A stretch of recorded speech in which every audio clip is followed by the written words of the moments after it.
What's going on, fellow A-Plusers? It's your boy Adam Perez. We're back once again with a brand new episode review. As believe it or not, I'm going to be the one doing the review for X-Men 97, episodes number 6 and 7, as we do our best to go ahead and catch up to the series before our three-part finale. That's right, 8 this week, 9 next week, and 10. So we got ourselves 3 more episodes as we wrap up the very first season of X-Men 97, which has been nothing but phenomenal, if you ask me. I've been highly impressed with the writing of Beau Demayo, who has in fact written seasons 1 and 2 for us. So we're going to get the same quality come season 2. Season 3, which is currently in the works, I don't know what they're going to do. Is Beau Demayo, as of right now, is no longer with Marvel. But after the hell of a first sort of impression that he's kind of made on everybody when it comes to season 1, there's a part of me that hopes that he certainly comes back in season 3. I don't know why he certainly got fired or why he is no longer with the company, but I hope they certainly figure things out and bring him back for season 3 because he has been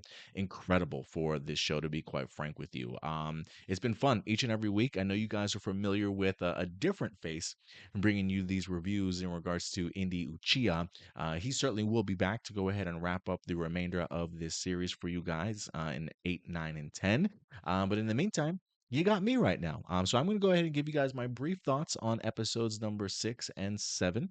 I believe it was what Life and Death Part 2, if I'm not mistaken, for episode number 6, as we get to see a returning storyline between Forge and Storm here, which it's an interesting relationship. I can't remember if in the classic '90s cartoon if they had um, a relationship or not. If anything, it feels very much like they just kind of met each other for the very first time come Life and Death Part 1. Or maybe they have known of each other. I can't recall. But look, I literally have not watched the X Men cartoon since the '90s. Okay, so I haven't necessarily had a refresher course, but it's been an interesting relationship, especially concerning the fact that Forge really takes a lot of the blame as to why Storm certainly doesn't have her abilities in here, confessing to her that he really helped kind of create and build the technology that is now currently being used. And one of the reasons as to why Storm's abilities have in fact been siphoned from her. And so she's definitely been dealing with technically they've both been dealing with their own demons.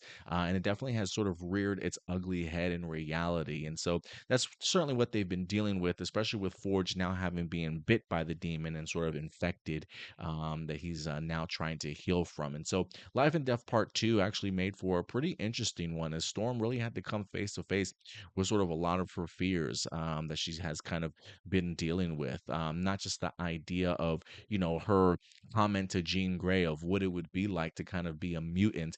Not to be a human, and this demon kind of showcasing really what that would certainly be like for her, and kind of even proving the point that you're really lying to yourself here.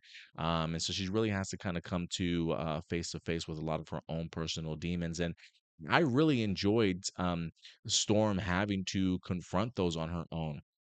The fact that she found herself in some pretty perilous positions in here. We always known that she was certainly claustrophobic. Being stuck in a coffin in this episode, having to, in order to save Forge's life, go through this very sort of small tunnel, if you will, climb through this mountain. Where she really has kind of had to sort of face her fears. And I thought it was just a brilliant and breathtaking scene to kind of get Storm's abilities back, whether from her channeling the power of lightning, and flying through the skies. I thought it was an absolutely gorgeous scene. If there's anything that I really enjoy about X-Men 97, and trust me, there's plenty. The animation itself, when we just have the characters interacting and they're going through their storyline, definitely feels very prominent of that of the original X-Men '90s series.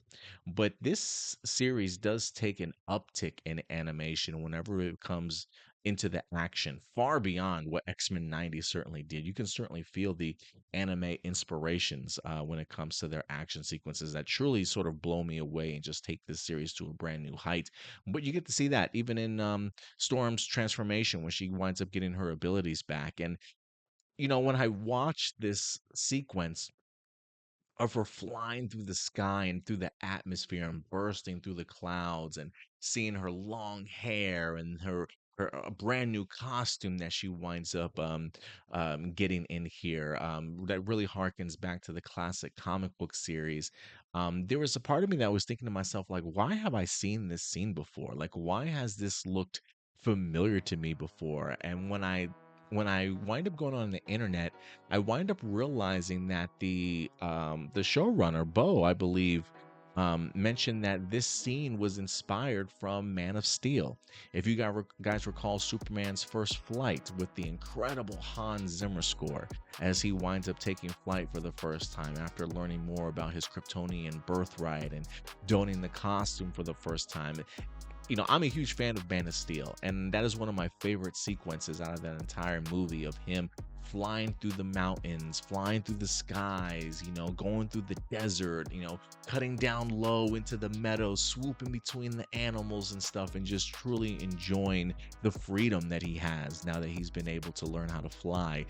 When I look at Storm, I'm like, this feels like a Superman moment. And considering the fact that he admits that, look, that Man of Steel moment really inspired it, I just thought it was absolutely breathtaking to watch. And I'm so glad that Storm is certainly back in the game. But unfortunately, her and Forge don't really get the opportunity to celebrate much, as before we know it, she learns terribly about the destruction of Genosha. So I definitely expect their story for them to certainly get involved, whether that be episode 8 or 9, somewhere down the road, because I do think Forge maybe even feels an even greater sense of responsibility, because I do think that he's going to realize his past connections are certainly playing a much bigger role even now than what he initially thought.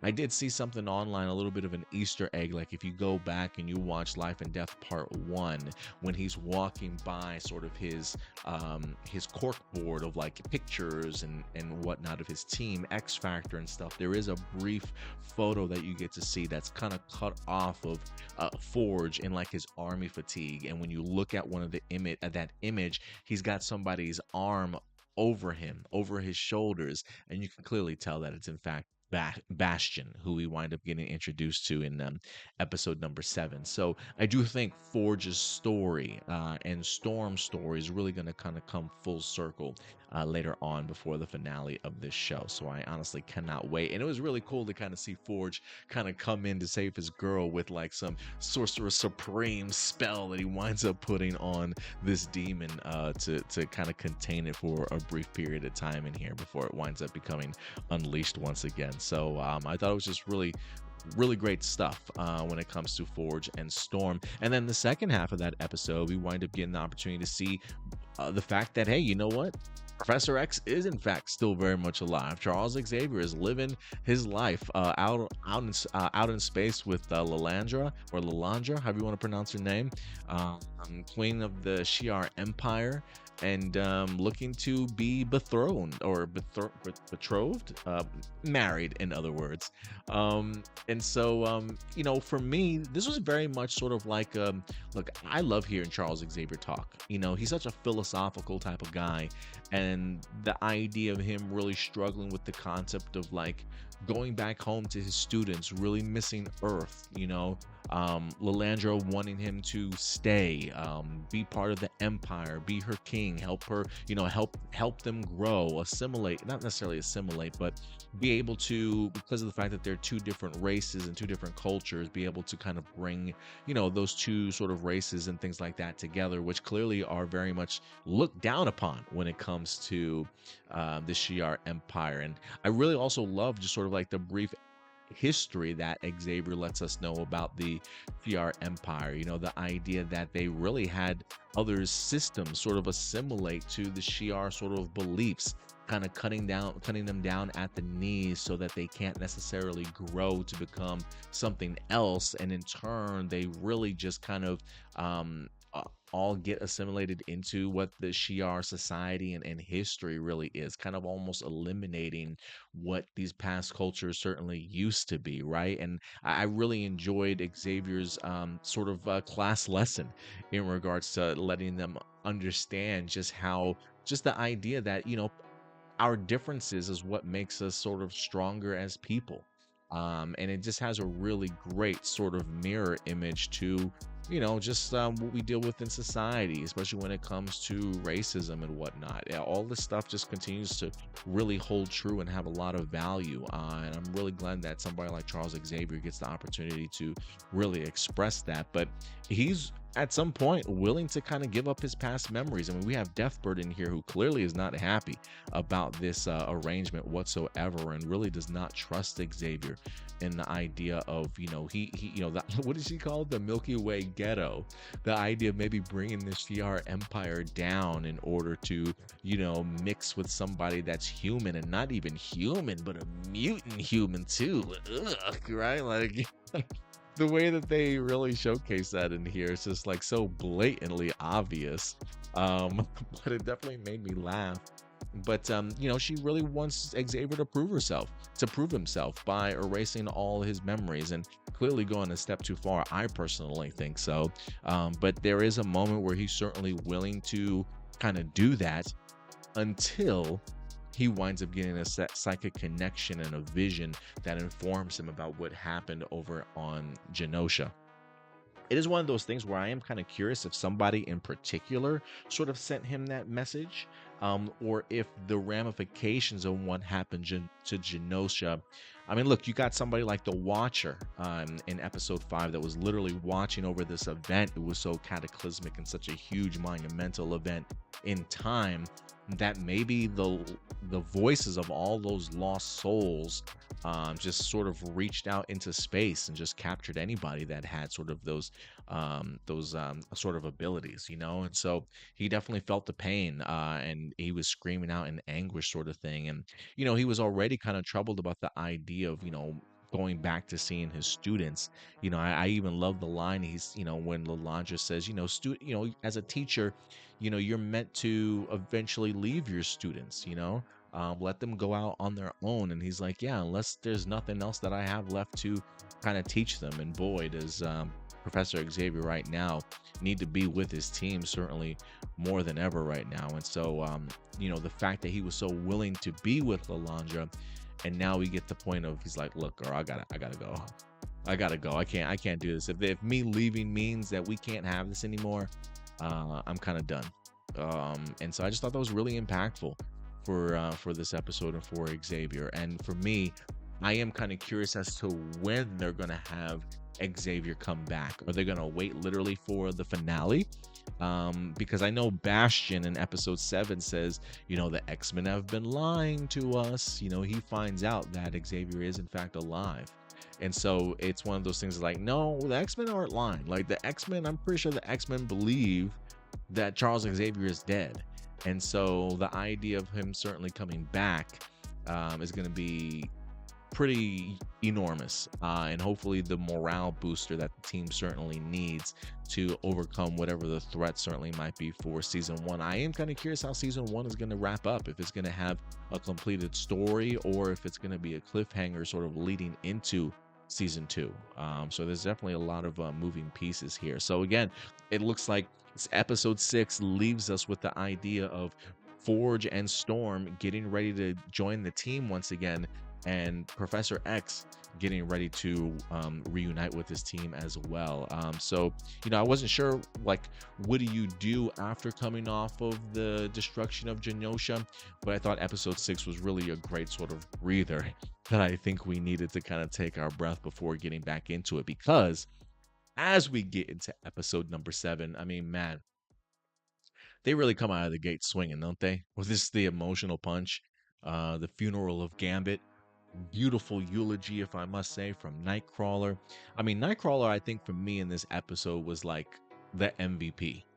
Some people will probably say Rogue because of the fact that she had such a great action sequences in here. The way that she handled her grief in regards to just like crushing anybody that might have sort of gotten in her way. Even tossing Captain America's shield into the freaking mountains, like, go fetch, just to kind of get him off her back for a while. Even the idea of killing Trask at the end, in just a fit of rage, if you will. I honestly did not expect that at all. That was definitely an oh shit moment for me. Like, you expect these X-Men to kind of be a step above, if you will. But again, considering the type of grief that this woman has gone through and losing not only Gambit but also Magneto, you know, Wolverine's like, I don't blame her. She did what we were all thinking, bub. And but even that certainly still felt like a step too far. Even for me, I didn't think that she would certainly do that, but holy shit, for sure. But if anything, Nightcrawler to me was certainly the MVP, because if there was anybody that really kind of came through and giving Remy LeBeau sort of the proper send off, I thought it was not only Nightcrawler, but him being there for Rogue also, and really delivering the line of like, even though you feel like you lost them, understand that you really saved these two men. Like her impact on Remy's life along with Magneto really changed these people as individuals and had a huge impact on who they are, and that just broke her down and cried. And so Nightcrawler just has a way with words, man. As a religious man himself, he just hits with all the spiritual talk that you could possibly ask for. So I'm really glad that he's been as active in the past couple episodes as we have certainly seen him, to be quite frank with you. But yeah, the stuff with Rogue in here, seeing her go ape shit on people was pretty brilliant, and really just the rebuilding of Genosha in this episode. The rebuilding of Genosha, and then of course we got Roberto Costa as Sunspot, as he continues to kind of come to terms with the idea of like being a mutant, kind of looking at the destruction of Genosha like this is the perfect reason like why I don't want to tell people that I'm a mutant, right? Like if this is how they are still going to treat people that's been accepted by the United Nations and whatnot, like as Beast said it, people are just being tolerant, right? Like it's not even the idea of accepting and thinking that we're on equal ground. It's just being tolerant. And how long does tolerance for anybody certainly last, right? Doesn't matter who you are. If you're different, do they really accept you, or are they just letting you exist for as long as they're comfortable with you? And those are like two completely different things. And I love that Roberto really points that out in the sense of, this is why I don't want to show myself. But he does. He admits it to his family, and his mom certainly gives him the first impressions of, I'm so glad you've accepted this and you find out who you are, and you've accepted who you want to become, and be free to tell us, but we need to keep it a secret, right? So it still comes down to the idea of like, it goes back to, I mean, you might as well tell a kid, can you not be a mutant? If you just want him to certainly hide who he is. And so I will be interested to kind of see like how Roberto and even Jubilee kind of handle the news, because it kind of, that storyline kind of ended with them sort of in the apartment or the building of Roberto's family. So we'll see how that winds up turning out. So interesting twist, because I honestly thought it was going to go one way and it went a completely different one. But yeah, the rebuilding of Genosha was definitely hard. I do love in here getting the opportunity to see that we do have at least another survivor, two survivors in this episode, quite frankly, and Emma, who survived in changing herself to Diamond to preserve herself. And then we come to find out at the very end, Magneto is in fact very much alive, as Bastion has somehow managed to capture him, despite the huge explosion that this man had to certainly take in episode 5. What else should we talk about in here? Scott Summers with the reveal and learning that Cable has been his son this whole entire time. I kind of miss Madeline Pryor for Scott's sanity. And his situation with Jean Grey right now is just as awkward as it gets. Somebody that he's clearly loved, but his love has been swapped out for somebody else, unbeknownst to him, and the fact that you now get your Jean Grey back, but it's not quite your Jean Grey that you shared a son and a life with for God knows how long. There's a part of me that kind of wanted to review episode 5 just because of the drama that unfolded with Jean catching him and Madeline still mutually connecting psychically. But the man's going through his own level of grief, and I don't know if he'll ever get over that grief. Who knows? I'm kind of curious if Madeline Pryor is really truly gone. or if she'll eventually pop up again at some point in time. But there's a part of me that feels some type of way of Gene and Scott not getting along.